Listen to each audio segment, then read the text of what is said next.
Welcome back to Brazilian football here on ESPN, and there's how it stands at the half. Atlético Paranaense leading Palmeiras by a score of 2-0. Remember, Palmeiras has not lost a game in this year's Brazilian Championship campaign. Derek Ray with you along with Tommy Smith, and here's how the first half unfolded. The first chance of the game created by Atlético in the 7th minute on the header, the downward header that time by Oséas, 1-0. Well, Oséas does good work on the back post, nicely floated across free, perfectly weighed. Cafu is all over him, but Oséas gets the strong header on it and it beats the keeper. That goal going in minute number 6, and then 7 minutes after that, the breakaway led by Paulo Rink. The defense non-existent, and didn't he finish calmly? Oh, he certainly does. Clinical finish. Kleber is coming back to try to cut him off, but it's too late because Kleber doesn't make it to the pass, and Paulo Rink just slides it wide of the keeper. A beautiful finish by Paulo Rink of Atlético Paranaense, sending the fans into raptures on a rainy afternoon in Curitiba. The first half stats tell you that Palmeiras has had the edge in terms of shots, but they trail 2-0. Yeah, they certainly haven't been fit to connect. Kleber had a couple of golden opportunities with empty nets to put it in, but hasn't been able to do it. And look at the count on the corners, Derek, 9-3. Jalminha has had to do his stuff from the right and the left.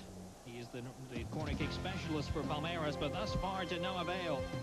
So now the question is, can Palmeiras battle back in the second half? We'll bring you second half coverage in just a moment here on ESPN. A lot longer than other players do. So if you are a backup goalkeeper, well, the frustration lasts a long time. Nice view of the proceedings. Free as well. Despite the rain, too. That apartment house there, it never fails to amaze me, the amount of apartment houses that are built so close to the soccer fields in Brazil. You can sit in your living room and watch the game on a fairly good case for one there, didn't it? As so often seems to be the case in the Brazilian Championship, it gets rougher as the game gets older. Yeah, just looking at the amount of games, it's incredible how many red cards are giving out nowadays in the Brazilian Championship. Danger here as Palmeiras trying to get it on target. Viola out to Junior on the left. His cross, Ricardo Pinto. A dramatic save. I'm not sure he had to make it quite as dramatic as that, but the main thing is he was able to hold on to the ball. Well, once again, a nice ball driven across, and you can see there's a Palmeiras man coming on the back post. The sub who just came in would have had a simple task of dropping that ball into the net if the keeper doesn't get to it, but he was very dramatic about it. Touch of artistry about that bit of goalkeeping work by Ricardo Pinto. Watching Brazilian football here on ESPN from the Estádio Joaquim Américo in Curitiba. 2-0 is still the score in favor of Atlético Paranaense. Goals by Oséas and Paulo Rink. Pushing and shoving near the box. Palmeiras trying to line it up on target, and they'll have to be content with it. He had no support on was the side he kicked the ball to. Fernando Diniz trying to change the course of this game. The time is running out for Palmeiras. The Brazilian Championship leaders appeals for a free kick. It's thundered away by Alberto. And down to Oséas with space. Oh, he just makes himself available for every ball, doesn't he, Derek? I mean, he finds space. That's the incredible thing about him. And then he's not afraid to take on players, and Cafu just fouled him. Cafu with a challenge, and he'll surely be booked.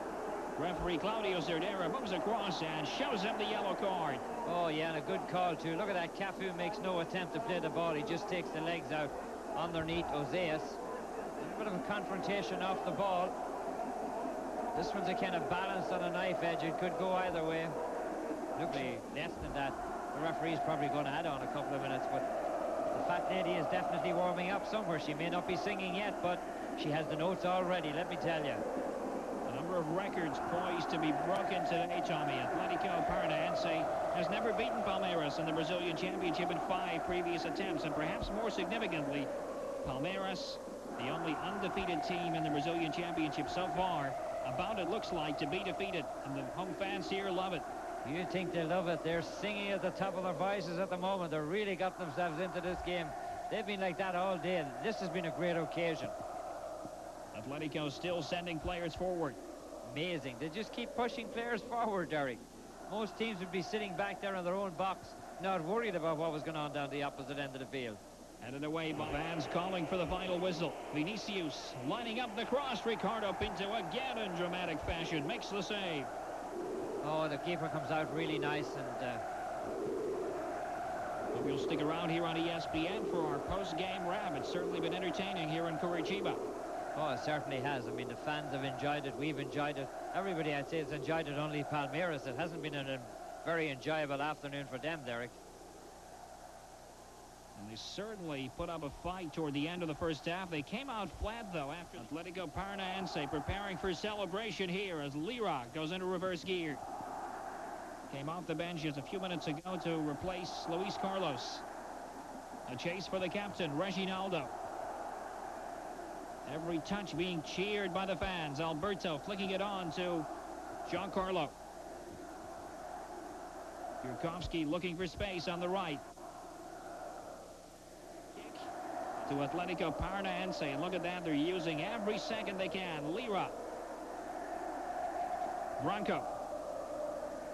The fans are convinced that this one is already history, but they continue to play.